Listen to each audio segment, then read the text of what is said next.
Desktop support engineering की playlist में हमने लास्ट क्लास में बात की थी how we can manage the printer. अगर आपके पास मल्टीपल टाइप्स के प्रिंटर हैं, लाइक नेटवर्क प्रिंटर है, शेयर प्रिंटर है या लोकल प्रिंटर है, तो आप उस प्रिंटर को इन्वायरमेंट के अकॉर्डिंग कैसे कॉन्फ़िगर करेंगे। उम्मीद है कि जो क्लास में हमने डिस्कशन किया था वो सही तरीके से आपको समझ में आ गया होगा। I am moving to another topic because system administrator के लिए या हेल्प डेस्क इंजीनियर के लिए बहुत सारे कंटेंट पे काम करने की ज़रूरत होती है, क्योंकि यू नो दैट हर एक कंपनी जब भी कोई हेल्प डेस्क इंजीनियर या डेस्कटॉप सपोर्ट इंजीनियर हायर करेगी, डेफिनेटली वो इंजीनियर से कई सारे मल्टीपल टास्क परफॉर्म करने का प्लान करेगी, राइट। सो हमने बेस से स्टार्ट किया था कि डेस्कटॉप ट्रबल शूटिंग में एटलीस्ट आपको सिस्टम को असेंबल करना, एक लैपटॉप या डेस्कटॉप के अंदर कौन कौन से कंपोनेंट्स होते हैं, कौन कौन से डिवाइसेस रहते हैं जिनको हम कंबाइन करके, जिनको मिला करके एक पूरा का पूरा डेस्कटॉप तैयार कर सकते हैं, राइट। कभी ज़रूरत पड़ी तो डीअसेंबल या असेंबल करने से भी बहुत सारी ट्रबल शूटिंग हो सकती है, बहुत सारी प्रॉब्लम को रिजॉल्व कर सकते हैं। थोड़ा सा हमने बेसिक ऑफ नेटवर्किंग पे डिस्कस किया था। मल्टीपल ट्रबल शूटिंग पे हमने बात की थी कि सिस्टम अगर स्लो चल रहा है, राइट, अगर सिस्टम में BSOD ब्लू स्क्रीन का एरर आ रहा है या हमारा जो सिस्टम है उस पर इंटरनेट नहीं चल रहा है, इससे रिलेटेड हमने कई सारे ट्रबल शूटिंग पॉइंट पे भी डिस्कशन किए थे। सो अब इसके अलावा अगला क्या रहेगा, नेक्स्ट जो पॉइंट रहेगा ना डेस्कटॉप सपोर्ट इंजीनियर के लिए, कि यू शुड नो अबाउट कि सर्वर को कैसे मैनेज किया जाता है, right. Server management in the sense कि जब आप किसी ऑर्गेनाइजेशन के अंदर एक नया इन्वायरमेंट इस्टेब्लिश करते हैं तो सर्वर को जहाँ पे इंस्टॉल करेंगे, जिस मशीन पे इंस्टॉल करेंगे, उस सिस्टम को कॉन्फ़िगरेशन, उस सिस्टम के अंदर कौन सा बोर्ड आपको चाहिए, प्रोसेसर कौन सा होना चाहिए, नंबर ऑफ हार्ड डिस्क कितनी लगाएंगे, बायोस की सेटिंग कैसे करेंगे, या उसके अंदर जो इंपॉर्टेंट कंपोनेंट्स होते हैं जैसे ILO पोर्ट हो गया, ID रैक पोर्ट हो गया, इनके बारे में भी आपको जानकारी होनी चाहिए। Hey guys, I am Manjeet Rawat, your online instructor. You are watching teach me cloud YouTube channel. Help desk engineer या डेस्कटॉप सपोर्ट इंजीनियरिंग की प्लेलिस्ट में एक और वीडियो ऐड करने वाले हैं और आज हम आपको गाइड करने वाले हैं basic of server hardware. Yes, operating system या उसके अंदर जो सर्विसेज हैं, ADDS इंस्टॉल करना, DHCP इंस्टॉल करना, वो आगे के पार्ट में आएगा, लेकिन स्टार्टिंग कहां से की जाए।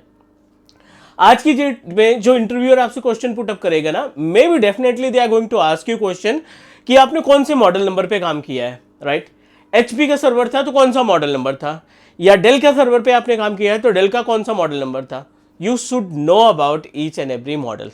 एटलीस्ट एक दो मॉडल नंबर आपको माइंड में रखना पड़ेगा, जिससे आप इंटरव्यूअर को बता सकें कि I have a much idea, I have a practical knowledge of server management. So इस वीडियो में आपको बेस समझाने वाले हैं कि इंटरव्यू की तैयारी कर रहे हैं, दैट्स गुड। आपका डेस्कटॉप क्लियर हो गया, आपको नेटवर्किंग का कॉन्सेप्ट क्लियर हो गया, but what about the other part. अब अगले पॉइंट पे हमें क्या क्या चीजें ध्यान में रखनी है, सो वो भी हमारी रिस्पॉन्सिबिलिटी बनती है। हेल्प डेस्क इंजीनियर के केस में अभी हम बात करने वाले हैं, you can say that server management. ठीक है, यहां पे हम बात करने वाले हैं सर्वर MGMT। ठीक है, सर्वर मैनेजमेंट के केस में कई सारी चीजें हैं, दो पार्ट में हम इसको कैटेगराइज कर देते हैं। सर्वर वाले पार्ट को दो में हम कैटेगराइज कर देते हैं। एक तो हार्डवेयर, आपको मालूम होना चाहिए कि कौन सा हार्डवेयर रिक्वायर्ड रहेगा, और दूसरा सॉफ्टवेयर की बात करो या फिर आप बोल सकते हो ऑपरेटिंग सिस्टम। ठीक है, सॉफ्टवेयर या ऑपरेटिंग सिस्टम की बात कर लेते हैं। हार्डवेयर की जब भी हम बात करते हैं ना, तो हार्डवेयर के केस में कई सारे पॉइंट्स आते हैं। जैसे सबसे पहला जो पॉइंट है वो आपके सर्वर का मदरबोर्ड कौन सा होना चाहिए। नंबर दूसरा, इस पे number of RAM and CPU कौन सा होना चाहिए, राइट। नंबर ऑफ रैम और CPU। Number next about the BIOS, UEFI BIOS रहेगा। नंबर नेक्स्ट मॉडल नंबर, आपको मॉडल नंबर पता होना चाहिए। और number next about storage, this is also important. जो हमारा स्टोरेज है ना, लाइक कितने नंबर ऑफ हार्ड डिस्क आप अटैच करने वाले हैं। ये जो पॉइंट्स हमने मेंशन किए हैं इस हार्डवेयर के साइड पे, ये आपको क्लियर तरीके से as it is real environment में इस्तेमाल करना है। इवन जब इंटरव्यूअर आपसे क्वेश्चन भी पुटअप करे ना, तो आप कुछ ऐसे ही डिस्क्राइब करो कि हार्डवेयर में ये वाला मॉडल नंबर था, मदरबोर्ड के ऊपर कई सारे सॉकेट्स थे, कई सारी स्लॉट्स थी, मल्टीपल रैम, मल्टीपल प्रोसेसर हमने लगाए थे, बायोस जो था वो थोड़ा सा यूनिक था, UEFI करके था बायोस हमारा, राइट। लेगेसी बायोस नहीं था, लेटेस्ट वर्जन पे हमने काम किया है। मॉडल नंबर में आप बता सकते हैं डेल का कोई मॉडल नंबर, HP का कोई मॉडल नंबर बता सकते हैं, जिससे ये रियलाइज हो जाए इंटरव्यूअर को कि that you have a much idea about the hardware और आपको सर्वर की अच्छी खासी नॉलेज है। क्लियर। अब बारी आती है ऑपरेटिंग सिस्टम की या सॉफ्टवेयर की। सो डेफिनेटली चीज़ों को दो पार्ट में हमें कैटेगराइज करना पड़ेगा। सॉफ्टवेयर और हार्डवेयर दो पार्ट में हमें कैटेगराइज करना पड़ेगा। सॉफ्टवेयर की अगर हम बात करें तो we are talking about the operating system. जो पहला ऑपरेटिंग सिस्टम स्टार्ट हुआ वो विंडोज NT सर्वर था। सबसे पहला जो server operating system window Microsoft ने इंट्रोड्यूस किया, विंडोज NT सर्वर 1995 में। ठीक है। उसके बाद फिर विंडोज सर्वर आया 2000, देन विंडोज सर्वर आया आपका 2003, देन उसके बाद तो बहुत सारे सर्वर्स आए 2008, 2012, 2012, 2016, राइट, 2019 और अभी जो चल रहा है अपने पास 2022 और 2025। ये दोनों सर्वर भी हमारे पास मार्केट में अवेलेबल है। अब आपने क्या किया, इसको दो पार्ट में डिवाइड कर दिया। एक हो गया हमारा हार्डवेयर का और दूसरा हो गया हमारे पास सॉफ्टवेयर का, कि सॉफ्टवेयर में कौन कौन सा ऑपरेटिंग सिस्टम आप इस्तेमाल कर सकते हैं, या कौन कौन से ऑपरेटिंग सिस्टम अपने पास सर्वर के हैं जिसकी हेल्प से हम अपने पूरे एनवायरनमेंट को, डोमेन कंट्रोलर के एनवायरनमेंट को हम आसानी से इस्टेब्लिश कर सकते हैं। Is that clear? कोई दिक्कत, कोई प्रॉब्लम यहाँ पे? उम्मीद है सारी चीजें समझ में आ गई होंगी। अब हम चलते हैं अगले वाले पॉइंट पे।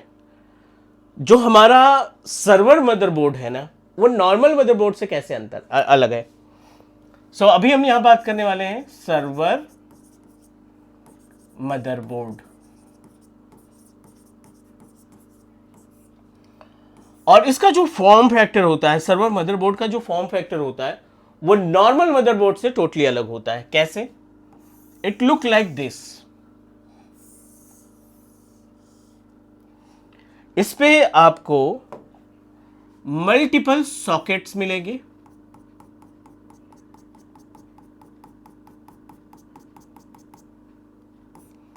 आपको इस पे मल्टीपल सॉकेट्स मिलेंगे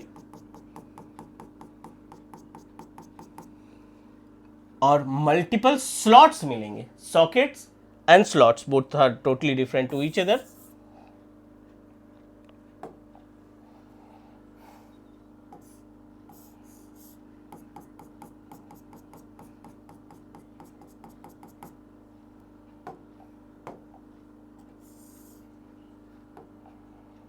ठीक है।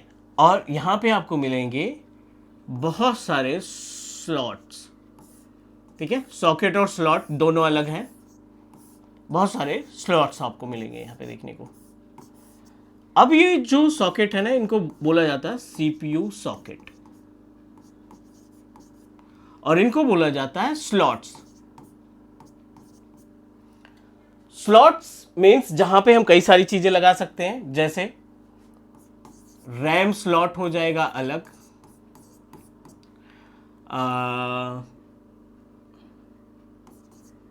PCI स्लॉट हो जाएगा अलग, AGP स्लॉट ये डेडिकेटेड है। ठीक है। और सॉकेट में सिर्फ और सिर्फ टू कनेक्ट CPU। इसमें हम क्या लगाते हैं, प्रोसेसर को लगाने के लिए, CPU को लगाने के लिए हम क्या इस्तेमाल करते हैं, सॉकेट का इस्तेमाल करते हैं। रैम को कॉन्फ़िगर करने के लिए या AGP स्लॉट पे, PCI स्लॉट पे कई सारे आप अदर कार्ड्स लगा सकते हैं, जैसे आपका USB कार्ड हो गया, निक कार्ड हो गया, ऐसे बहुत सारे कार्ड्स हम लगा सकते हैं। इसकी जो कैपेसिटी होती है वो नॉर्मल मदरबोर्ड से कई ज़्यादा होती है। 2 स्लॉट आपको मिनिमम देखने को मिल जाएगा, सॉकेट 1, सॉकेट 2, मतलब 2 CPU एक समय में आप सर्वर मदरबोर्ड पे लगा सकते हैं। नॉट ओनली 2, 4 के भी आते हैं, 6 के भी आते हैं, 8 के भी आते हैं, कि एक बोर्ड पे आप मल्टीपल प्रोसेसर को लगा सकते हैं, जिससे आप अपने वर्कलोड को ज़्यादा डिवाइड कर सकते हैं और आप अपने सर्वर की मशीन का जो परफॉर्मेंस है वो आपका इंक्रीज होगा, इन्हेंस होगा। उम्मीद है समझ में आ रही होंगी बातें। अभी तो हमने सिर्फ बोर्ड के बारे में बात की, अभी हम बात करने वाले हैं पूरे स्ट्रक्चर के बारे में, जो सर्वर बोर्ड रहते हैं हाउ इट्स लुक लाइक। थोड़ा सा हम आपको एक मॉडल नंबर लेकर चलते हैं, ठीक है, which is not a sponsor video, but एक मॉडल नंबर एक आपको दिखाते हैं जिससे आपको बहुत सारा आइडिया लग जाएगा कि how it can work, how it can perform the task. एक मॉडल नंबर है डेल का, del T550,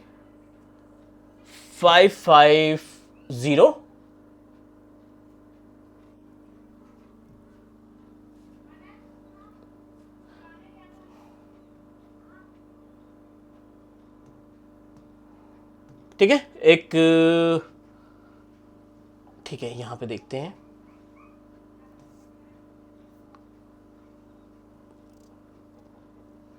how it's look like, yes this one, ठीक है। ये अपने पास सर्वर है, अभी लोड हो रहा है, just give me 1 minute. How it's look like,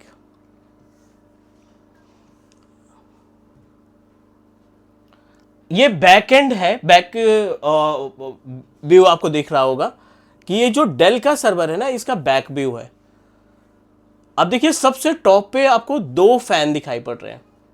it means that इस सिस्टम में, इस सर्वर में 2 पावर सप्लाई यूनिट लगा रखी है, PSU1, PSU2, और ये आपका ग्राफिक कार्ड है, ये निक कार्ड है, 2 इथरनेट के कार्ड हैं, आईडी रैक का पोर्ट अवेलेबल है, कई सारे पोर्ट्स आपको देखने को यहां पे मिल रहे हैं, राइट। सो बेसिकली एजेंडा यहां पे ये है कि जब भी आप सर्वर की बात करते हैं, सर्वर सिस्टम की बात करते हैं, this is the front look. Normal वही USB रहेगा और उसके सामने लाइक एज पावर बटन रहेगी जहां पे आप मशीन को टर्न ऑन कर सकते हैं। सर्वर का जो हार्डवेयर रहता है, जहां पे आप सर्वर ऑपरेटिंग सिस्टम इंस्टॉल करते हैं, which is totally different from normal computer. जो हमारा नॉर्मल डेस्कटॉप या लैपटॉप रहता है ना, इससे टोटली डिफरेंट रहता है। सर्वर ऑपरेटिंग सिस्टम इंस्टॉल करना बड़ी बात नहीं है, सर्वर ऑपरेटिंग सिस्टम जहाँ पे इंस्टॉल कर रहे हैं उसके पहले क्या क्या चीज़ किया जाए, क्या क्या सेटिंग्स रिक्वायर्ड होती है, वो हमारे लिए इंपॉर्टेंट है। इस पूरी प्लेलिस्ट में हमने प्लान किया कि आपको कंप्लीट इन्फॉर्मेशन शेयर करें। तो अगली क्लास में हम आपको गाइड करने वाले हैं अबाउट द इंस्टॉलेशन, किस तरीके से चीज़ों को मैनेज किया जाता है। टीच मी क्लाउड के यूट्यूब चैनल को सब्सक्राइब करिए। मिलते हैं हम अगली क्लास में, डिस्कस करते हैं more about how to become desktop support engineer. Take care guys, bye bye.